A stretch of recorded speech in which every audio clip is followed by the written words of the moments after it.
So the next is correlative conjunction. अब what is correlative conjunction? So correlative conjunctions क्या होते हैं? ये पेयर होते हैं वर्ड्स के जो ज्वाइन करते हैं फ्रेजेस, क्लॉजेज और रेसिप्रोकल या कंप्लीमेंट्री रिलेशनशिप को. सॉरी.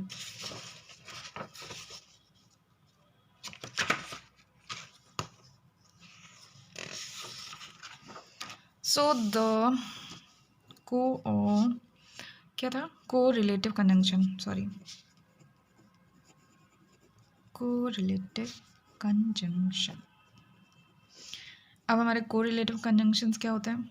मॉकली तो हमने देख लिया, अब रिटन भी देख लेते हैं. What are correlative conjunctions? So these are pairs of words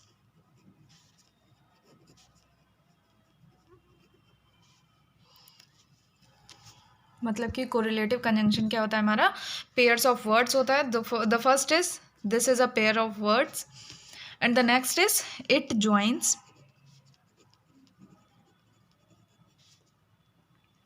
words, phrases or clauses having reciprocal and complementary relationship.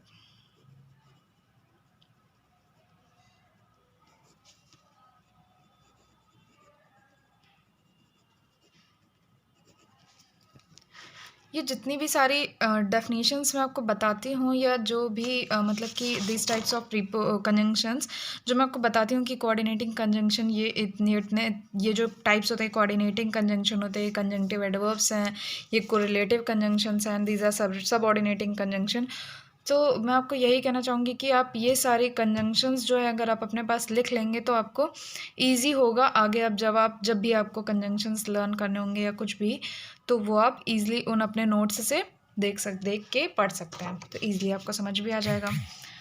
So correlative conjunctions क्या होते हैं? जो मतलब कि ये वर्ड्स के पेयर्स होते हैं, मतलब कई सारे वर्ड्स का पेयर होते हैं और ये वर्ड्स, फ्रेजेस और क्लॉजेस को आपस में कनेक्ट करता है in a complementary relationship, having complementary relationship same as. So for example, he may buy either a laptop or a camera. He may buy either a laptop or a camera. means उसने bye किया एक laptop और एक camera, मतलब कि वो दो चीज़ों में एक चीज़ बाय करना चाहता था. Either or, neither nor, not or, these types of conjunctions are correlative conjunctions जो यहाँ पर लिखे हुए भी हैं. देख लेते हैं हम एक बार उन्हें. Either or, neither nor, not only but also, but and, whether or, and just as. मतलब कि ये जो वर्ड्स होते हैं, जो कंजंक्शंस होते हैं हमारे, ये जहाँ पे यूज़ होते हैं तो उनके पहले कुछ वर्ड्स होते हैं, फिर उसके बाद ये एक फर्स्ट वर्ड लिखा होगा, उसके बाद थोड़े और वर्ड्स लिखे होंगे, उसके बाद ये वर्ड लिखा होगा, and then last is other words or object. Same as here, जब हमने ईदर लिखा उसके पहले कुछ वर्ड्स थे, जब हमने और लिखा उसके ईदर के बाद कुछ वर्ड्स थे, उसके बाद फिर और था, फिर उसके और के बाद भी कुछ वर्ड्स थे. तो ये कंजंक्शंस जो होते हैं वो हमारे इसी तरह से यूज़ होते हैं, जो कि पेयर ऑफ वर्ड्स होते हैं, मतलब कि पेयर ऑफ वर्ड्स होते हैं ईदर और. ये जो कोरिलेटिव कंजंक्शंस होते हैं इनमें आपने देखा कोई भी एक कंजंक्शन नहीं है. जैसे यहाँ पे हमने देखा था फॉर है, एंड है, नॉर है, ये अलग अलग वर्ड्स हैं. बट कोरिलेटिव कंजंक्शन में क्या होता है कि वो एक वर्ड नहीं होता, कुछ दो वर्ड्स ही होते हैं या दो से ज़्यादा वर्ड्स होते हैं. तो यहाँ पे देखिए ईदर है, ईदर के साथ क्या जॉइंटेड है? और जॉइंटेड है. नीदर है, नीदर के साथ नॉर जॉइंटेड है. नॉट ओनली है, नॉट ओनली के साथ बट ऑल्सो जॉइंटेड है. मीन्स ये सिंगल वर्ड्स नहीं होते हैं, ये पेयर ऑफ वर्ड्स होते हैं. इससे हमें ये पता चल गया कि पेयर ऑफ वर्ड्स होते हैं.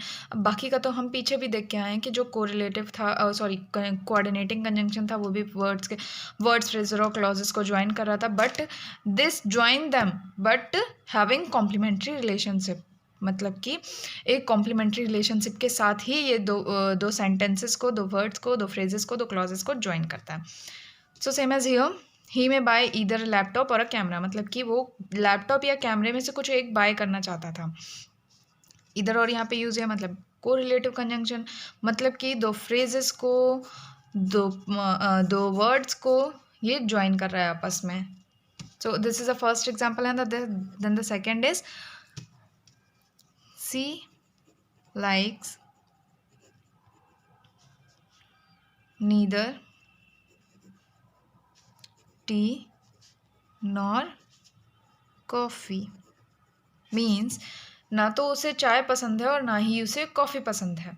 मतलब कि देखो यहाँ पे जब हमने नीदर यूज़ किया, सॉरी ईदर यूज़ किया था, तो ईदर जो है हमारा वो पॉजिटिव वर्ड, मतलब कि पॉजिटिव सेंटेंस का मीनिंग, पॉजिटिव मीनिंग लेकर आता है किसी वर्ड का. और जो नीदर जहाँ पे नॉट से रिलेटेड कुछ जुड़ जाता है तो वो हमारा नेगेटिव मीनिंग लेकर आता है. सो यहाँ पे जो हमारा ईदर यूज़ हो रहा है वो हमारा या तो के लिए यूज़ हो रहा है. मतलब कि यहाँ पे इसका मीनिंग क्या होगा, या तो मतलब कि या तो उसे लैपटॉप लेना है या फिर कैमरा लेना है, दो में से कोई एक चीज़ लेनी. और यहाँ पे नीदर और नॉर का क्या यूज़ हो रहा है कि ना तो उसे चाय पसंद है और ना ही उसे कॉफ़ी पसंद है. सो कोरिलेटिव कंजंक्शन भी हमारा कंप्लीट हो गया. कोरिलेटिव कंजंक्शन क्या होता है, पेयर ऑफ वर्ड्स होता है जो कि एक कॉम्प्लीमेंट्री रिलेशनशिप में वर्ड्स, फ्रेजेस और क्लॉजेस को ज्वाइन करता है, जो कि हमने इन दोनों एग्जाम्पल्स में ऑलरेडी देख लिया. So the next is subordinating conjunction. Subordinating conjunctions क्या होते हैं, जो कि ज्वाइन करते हैं सबऑर्डिनेट क्लॉज और मेन क्लॉज को. देखो सबऑर्डिनेटिंग कंजंक्शंस, सबऑर्डिनेटिंग कंजंक्शंस क्या होते हैं, दैट ज्वाइंस subordinate clause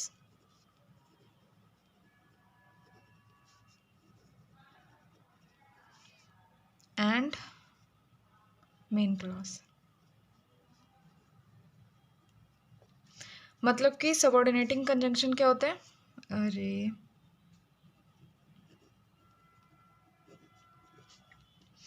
जो कि ज्वाइन करता है सबऑर्डिनेट क्लॉज और मेन क्लॉज को. अब सबऑर्डिनेट क्लॉज क्या होती है,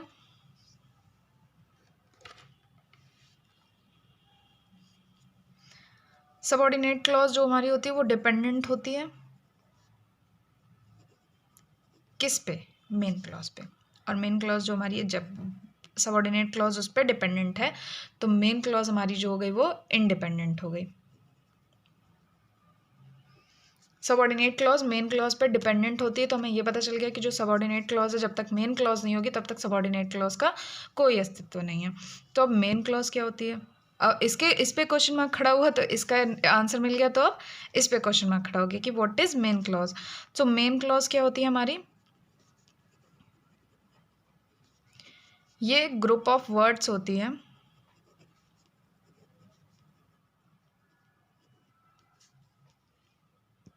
सब्जेक्ट एंड वर्ब का, सब्जेक्ट एंड वर्ब का. मतलब कि जो मेन क्लॉज होती है वो सब्जेक्ट और वर्ब का ग्रुप ऑफ वर्ड्स हो सकती है बट ऑब्जेक्ट नहीं हो सकती. सो अब हमें ये भी पता चल गया कि मेन क्लॉज क्या होती है और सबऑर्डिनेट क्लॉज क्या होती है. अब ये क्लियर हो गया, सबऑर्डिनेट क्लॉज जो होती है वो मेन क्लॉज पर डिपेंडेंट होती है और जो मेन क्लॉज होती है वो ग्रुप ऑफ वर्ड्स होती है किसका, सब्जेक्ट और वर्ब का. सो अब इसका example,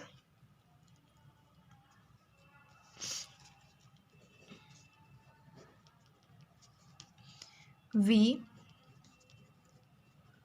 went to zoo and where we saw an elephant.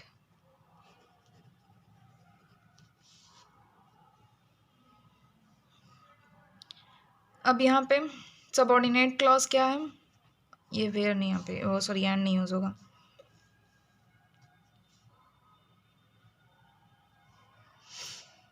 यहाँ पे एंड यूज नहीं होगा.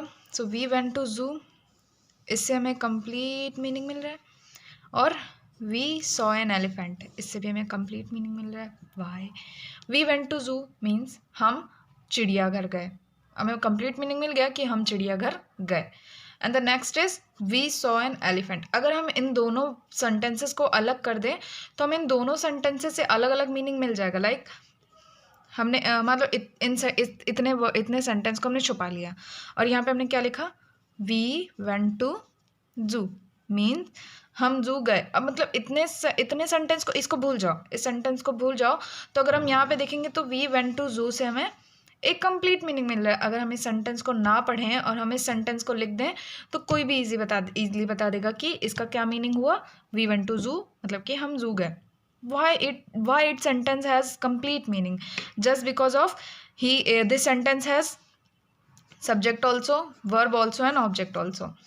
मतलब जिस भी सेंटेंस में सब्जेक्ट, वर्ब और ऑब्जेक्ट होगा तो वो सेंटेंस का मीनिंग कंप्लीट होगा.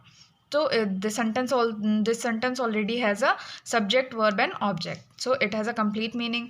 एंड द नेक्स्ट हमने लिख दिया यहाँ पे, वी saw an elephant.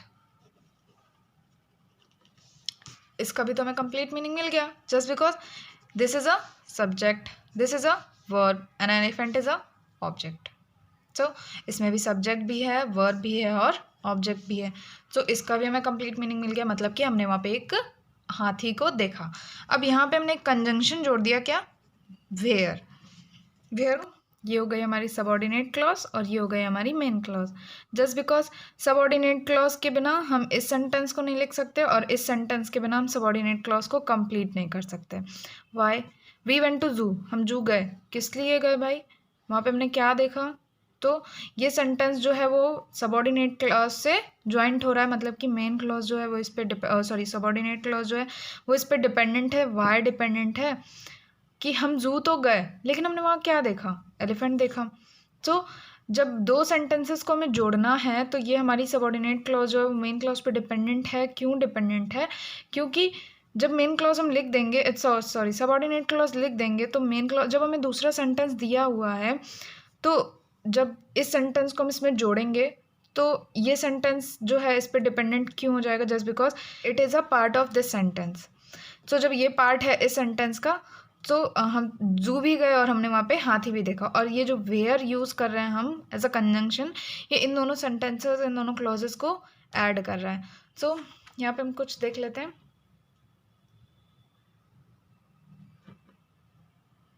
जो सबऑर्डिनेट कंजंक्शंस होते हैं, सबऑर्डिनेट कंजंक्शन क्या क्या होते हैं, after, although, as for, as if, as long as soon as though, because, before, even though, every time, if, in order that, since, so that, then, though, unless, until, when, whenever, where, whereas, wherever and while.